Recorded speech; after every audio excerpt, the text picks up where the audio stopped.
नमस्कार। आज का हमारा वीडियो कक्षा 9th के लिए है। कक्षा 9 में हम लोग अपनी दूसरी पुस्तक कृतिका भाग 1 का पाठ पढ़ रहे हैं, मेरे संग की औरतें। ये मृदुला गर्ग जी का पाठ है। मैंने पहले ही बताया कि मृदुला गर्ग जी ने इसमें ये लिखा है कि उनके जीवन में कौन कौन सी महिलाएं रहीं और उनका उनके जीवन में क्या प्रभाव पड़ा।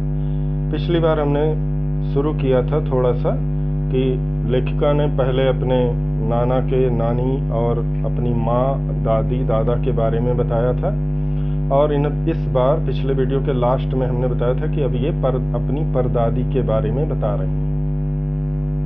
लेखिका कह रहे हैं कि हमारी परदादी बड़ी ही विचित्र थी, यानी कि अपने आप को सबसे अलग करती थी, जिसे कह सकते हैं कि अपनी खिचड़ी अलग पकाना। उनका जो सिद्धांत था वो बड़ा ही अलग था। कहें वो लीक से हटकर यानी परंपराओं से अलग विचार करती थी। लेखिका बता रही कि जब मेरी माँ पहली बार गर्भवती हुई तो मेरी परदादी ने मंदिर में जाकर बतौर यह मन्नत मांगी कि मेरे घर में पहली संतान कन्या हो। इस मांग को सुनने के बाद सभी सदस्य, जितने लोगों ने सुना, सभी आश्चर्यचकित रह गए। लेखिका कह रहे हैं कि उस समय ये मांग गैर वाजिब थी, क्योंकि आंदोलन का समय था। लोग पुत्रों की मांग किया करते थे, कन्याओं की मांग नहीं करते थे। लेखिका कह रहे हैं ऐसा भी कोई बड़ी वजह नहीं थी कि हमारे घर में कन्याओं का अभाव था।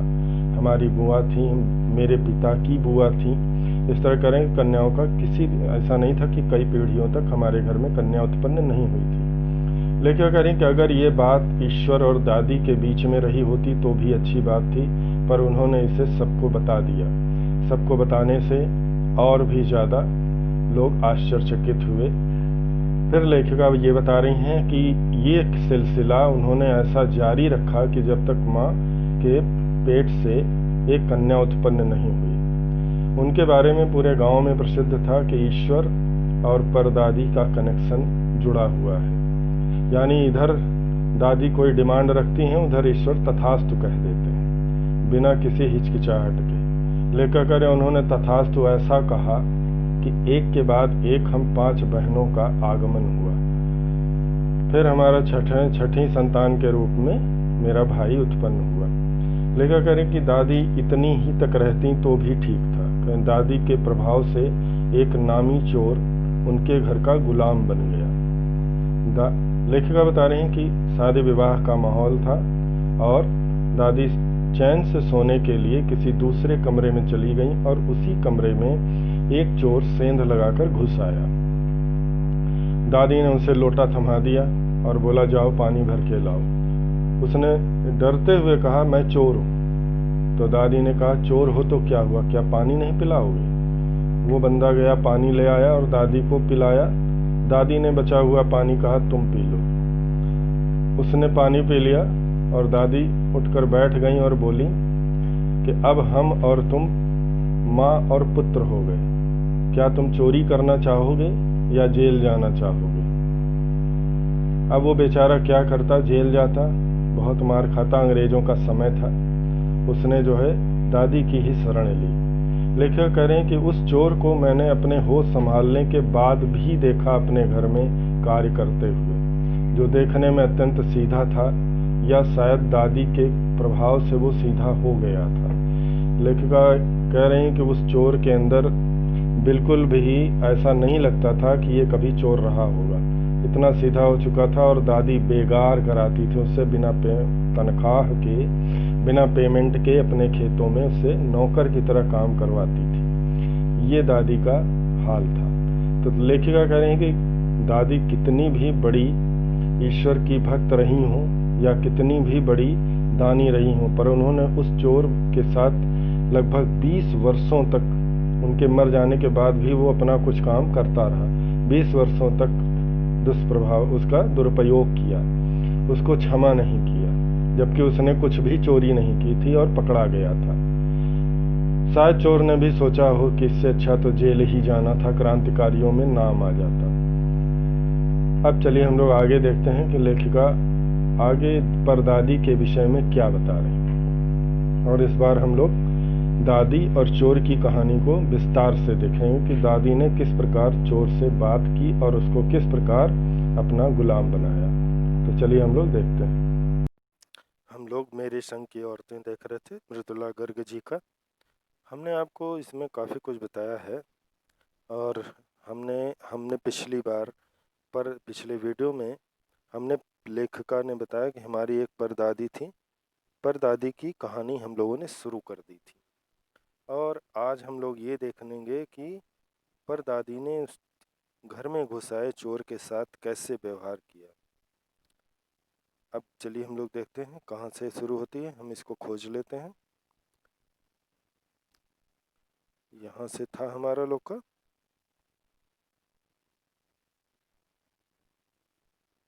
लेखिका कह रहे हैं कि लड़की की गैर वाजिब जस्तजू सुन करके बाद आ जाते थे। माँ जी के नामी चोर का किस्सा होश संभालने के बाद मैंने कई बार सुना।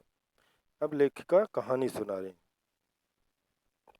हुआ यूं था कि किसी शादी के सिलसिले में नकुड़ की हवेली के तमाम मर्द बारात में दूसरे गांव गए हुए थे। लेखिका बता रहे हैं कि नकुड़ की हवेली यानी उनका जो घर था वो नकुड़ की हवेली के नाम से प्रसिद्ध था। कहने उस घर के तमाम मर्द यानी घर के जितने भी जेंट्स थे वो दूसरे गांव में बारात में गए थे। औरतें सज धज कर रत जगह मना रही थी। कहने जो औरतें थी घर की वो तैयार होकर के रत जगह यानी पूरी रात जागने का प्रोग्राम बना रखा था। नाच गाने और ढोलक की थाप के शोर में नामी चोर कब सेंध लगाकर हवेली में घुस गया किसी को खबर न हुई। इधर महिलाएं इतना शोर कर रही थीं कि दीवार टूटने या तोड़ने का आभास तक किसी को न हुआ और नकुड़ गांव का एक नामी चोर हवेली में घुस गया और किसी को सूचना भी न हुई। पर चोर था बदकिस्मत। लेखिका कह रही चोर की किस्मत बहुत खराब थी। जिस कमरे में घुसा उसमें माँ जी सोई हुई थी। लेखिका कह रही चोर की किस्मत इतनी खराब थी कि जिस कमरे में वो सेंध लगाकर घुसा उसी कमरे में परदादी हमारी सो रही थी। पर चोर था। हाँ, औरतों के शोर से बचने को वे अपना कमरा छोड़ दूसरे में जा सोई थी। लेखिका कह रही चोर की किस्मत इतनी खराब थी कि माँ जी उस कमरे में नहीं सोया करती थीं जिस कमरे में चोर घुसा था। उनका कमरा कोई और था। परंतु औरतें बहुत शोर कर रही थीं तो उस शोर से बचकर सोने के लिए, आराम से सोने के लिए वो दूसरे कमरे में गई थीं और जिस कमरे में गई थी बदकिस्मती से चोर उसी में सेंध लगाकर घुस गया। चोर बेचारा तमाम जुगारफिया दिमाग में बिठलाकर उतरा था।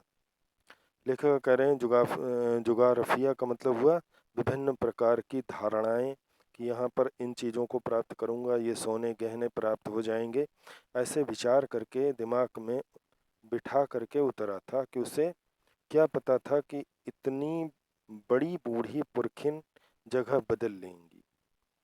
लेखिका कह रहे हैं चोर को जरा सा भी आभास नहीं था कि इतनी उम्र की महिला उस कमरे में उसका इंतज़ार कर रही होगी। वो तो अपने मन में ये सोच के घुसा था कि आज चोरी का सुअवसर है। परंतु बदकिस्मती से वो उसी कमरे में घुस गया जिसमें माँ जी सो रही थी। करें बड़ी बूढ़ी पुरखिन जगह बदल लेंगी। खैर बुढ़ापे की नींद ठहरी। कहा जाता है ना बुढ़ापे में नींद नहीं आती और जब आती है तो बड़ी कच्ची होती है।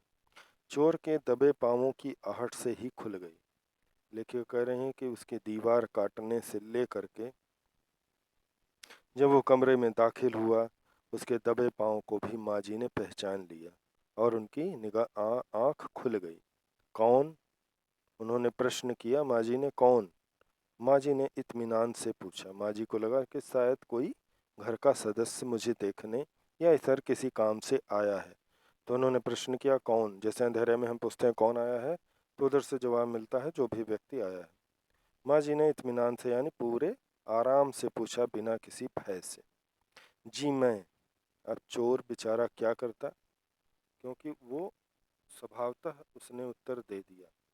वो देना नहीं चाहता था पर अचानक पूछे गए प्रश्न से वो संभल नहीं पाया और उसने उत्तर दे दिया जी मैं। चोर ने युगों से चला आ रहा पारंपरिक असंगत जवाब दिया। लेखक कह रहे हैं कि युगों से यानी अनंत समय से कौन का जवाब लोग जी मैं देते आ रहे हैं। ये एक परंपरा है, परंतु ये परंपरा बड़ी असंगत है यानी उचित नहीं है। जी मैं से पता नहीं चलता कि कौन व्यक्ति है और कौन अपने लिए मैं शब्द का प्रयोग कर रहा है। क्योंकि प्रश्न सर्वनाम में पूछा गया कौन, तो उसे नाम बताना चाहिए ताकि पता चल सके कि क्या कर रहे हैं, परंतु उसने वही परंपरागत तरीके का प्रश्न का जवाब दे दिया। पानी पिला, माँ जी ने कहा। माँ जी ने कुछ नहीं बोला और उसको आदेश दे दिया कि पानी पिलाओ। जी मैं, चोर ने फिर से बताना या कुछ कहने की कोशिश की।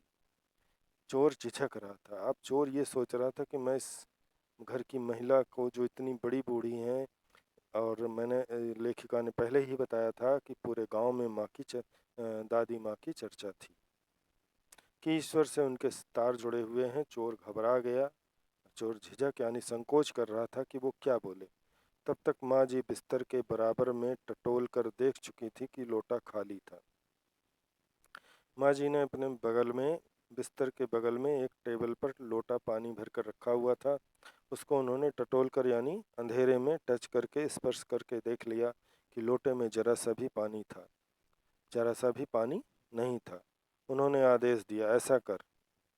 उन्होंने कहा, यह लोटा ले और कुएं से पानी भर ला। उन्होंने कहा, ऐसा करो, इस लोटे को लो और जाओ और कुएं से पानी ले आओ, पर देख कपड़ा कसकर बांधे रखियो और तरीके से छानियो। और उन्होंने आदेश दिया, कपड़ा इस लोटे पर कस के बांधना और उसके बाद पानी को छान करके ले आना, क्योंकि पानी को बिना छाने उसको पीने से उसमें कीड़े मकोड़े हो सकते हैं या कोई बड़ा जानवर हो सकता है जो मुंह के माध्यम से पेट में जा सकता है या मुंह में घुसकर काट सकता है। तो सावधानी के तौर पर कपड़े से पानी को छान दिया जाता था जिससे कि खराब पदार्थ या गंदी चीज़ें निकल जाएं और कुएं का पानी पिया जा सके। तरीके से छानिए। चोर घबरा गया। चोर माँ जी के आदेश को सुन करके बिल्कुल ही घबरा गया। अंधेरे में इन्होंने कैसे जान लिया कि उनके मुंह पर कपड़ा बंधा है। लेखिका कह रही हैं कि चोर ने सोचा कि लोटे पर कपड़ा बांधने के बजाय मेरे मुंह पर जो कपड़ा बंधा है उसके लिए माँ जी कह रही हैं कि कपड़ा जोर से बांधे रखना। अब चोर ये सुनकर के घबरा गया कि मेरे मुंह पर कपड़ा बंधा है, और इस बात को माँ जी ने कैसे पहचान लिया। और कमर में भांग। लेखिका बता रही हैं कि चोर ने सिर पर, मुंह पर कपड़ा बांधा था और कमर में भांग ले रखी थी और भांग को खाने का नशा करता था। कर भगवान से उनका तार जुड़े होने की खबर उसे थी। लेखिका कह रहे हैं कि भगवान से दादी का तार जुड़ा है, इस बात की खबर उस चोर को भी थी। पर बुढ़िया भांग भी छानती होगी, एकदम यकीन न हुआ। लेखिका कह रही हैं कि चोर ये सोचकर घबरा गया कि भांग मेरी कमर में बंधी हुई है और ये बुढ़िया उसे भी जानती है। कह रहे कि उसे इस बात को जानकर बहुत आश्चर्य हुआ कि ये बुढ़िया यानी ये दादी माँ भांग भी खाती हैं। इसी से कुछ हैरान परेशान हो उठा। वो बहुत परेशान हो गया और घबरा सा गया। जल्दी कर भाई, तभी माँ जी ने कहा, बड़ी प्यास लगी है। चोर ये सभी कुछ सोच विचार रहा था कि क्या करूं, कैसे करूं।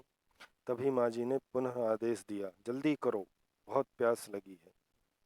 चोर ने अब कुछ नहीं बोला और सीधे जवाब दिया, मैं तो चोर हूँ। चोर घबरा गया और उसने जवाब दिया कि मेरे हाथ का पानी आप कैसे पिएंगी, मैं तो चोर हूँ।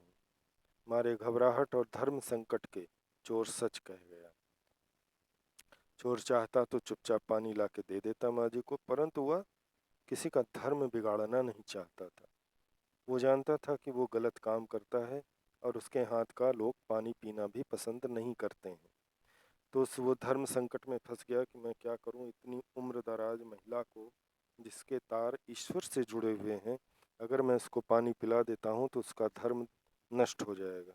इसलिए उसने अपनी सच्चाई बताई, मैं तो चोर हूँ। हुआ करे। माँ जी ने और आश्चर्यपूर्ण बातें कहीं हुआ करे, यानी चोर हो तो चोर रहो, मैं क्या कर सकती हूँ। माँ जी ने कहा प्यासे को पानी तो पिला। उन्होंने कहा जाओ और जाकर के पानी ले आओ और मुझे पानी पिलाओ, पर देख मेरा धर्म ना बिगाड़ियो। उन्होंने कहा देखो पानी तो ले आओ पर मेरा धर्म ना बिगाड़ना। लोटे के मुंह में कपड़ा हटाइयो, हाथ रगड़ कर धो लीजो और पानी कपड़े से छान कर भरियो। उन्होंने फिर से आदेश दिया और समझाया कि मेरा धर्म नष्ट मत करना। लोटे को हाथ डालकर अच्छे से धोना, फिर कपड़ा लगाकर पानी छान करके उसमें भरना और फिर ले आना। अब चोर के हाथ का पानी पी लोगी? चोर ने प्रश्न किया, क्या आप हमारे जैसे चोर के हाथ का पानी पी लोगी? कहाँ न रगड़ कर धो लीजो, सब नाच गाने में लगे हैं तेरे, और भगवान के सिवा कौन धरा है जो पिलाएगा। माँ जी ने बड़ा लंबा सा गूका छोड़ा। उन्होंने कहा सभी लोग नाच गाने में लगे हैं और मुझे पानी पिलाने के लिए कोई नहीं बचा है। एक तू है जो मुझे पानी पिला सकता है, दूसरा मेरा वो ईश्वर है जो मुझे पानी पिला सकता है। भगवान वहीं कहीं उसके बराबर में धरे हैं। सुनकर चोर कुछ ऐसा अकबकाया कि लोटा उठाकर चल दिया। दादी माँ की कहा बात को सुन करके कि ईश्वर और तुम्हारे सिवा पानी पिलाने वाला कोई नहीं है, चोर ने सोचा कि दादी के तार ईश्वर के साथ जुड़े हुए हैं, तो मेरी तरह शायद ईश्वर भी इसी कमरे में कहीं हैं। ऐसा सोच करके वो बहुत घबरा गया और उसने बिना प्रश्न किए लोटा उठाकर चल पड़ा। पूरी एहतियात के साथ पानी भरकर लौटा तो पहरेदार ने धर दबोचा। पूरी एहतियात का मतलब होता है सावधानी। उसने क्या किया, जैसे जैसे माँ जी ने कहा था वैसे वैसे ही लोटे को साफ किया और पानी को छाना और ले आया। जब पानी भरकर लौट रहा था तो हवेली के पहरेदार ने उसे देख लिया और उसे धर दबोचा, यानी पकड़ लिया। कुएं पर देख लिया गया था, उसे कुएं पर ही चौकीदार ने देख लिया था और चोर है ये बात वो जानता था। तब माँ जी ने लोटे का आधा पानी खुद पीकर बाकी चोर को पिला दिया और कहा एक लोटे से पानी पीकर हम माँ बेटे हुए। लेखिका कह रहे हैं कि माँ जी ने बड़ी चालाकी से पहले पानी पिया और पानी पीकर बचे हुए पानी को उस चोर को दे दिया और बोला तुम पी लो। चोर ने भी चुपचाप पानी पी लिया, क्योंकि अब उसे आभास हो रहा था कि दादी के ईश्वर भी इसी कमरे में उपस्थित हैं और उनकी आज्ञा का पालन न करना मुसीबत को बुलाना है। जब उसने पानी पी लिया तो माँ जी ने अपना पासा फेंका और बोला हमने एक ही लोटे से पानी पी लिया, अब हम और तुम माँ बेटे हैं। अब बेटा चाहे तो तू चोरी कर चाहे खेती।